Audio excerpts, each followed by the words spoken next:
আসসালামু আলাইকুম এভরিওয়ান, কেমন আছেন সবাই? এই প্রথমবার শরীয়তপুর ভেদরগঞ্জ উপজেলার সামনেই কোরআনের ভাস্কর্য নির্মাণ করা হলো। এটা দেখতে সত্যিই অসাধারণ সুন্দর।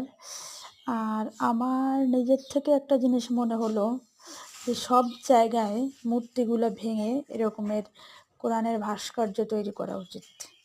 তাহলে কোনো নির্বাচনের দল যে কোনো পক্ষ আসলে আর এটা ভাঙার চিন্তা ভাবনা করতে পারবে না।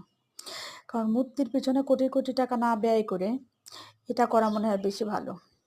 আর এই কোরআনের ভাস্কর্যের পিছনে অবশ্যই জাতীয় পতাকা আর্ট করা আছে। এটা অনেক ইউটিউব টিভি চ্যানেলওয়ালারা নিউজ করেছে, কিন্তু আমি অনেকটা কাছে থাকা অবস্থায়ও যে ভিডিও করতে পারি নাই। আমি সবার শেষে ট্রেন ফেল করে ভিডিওটা করলাম।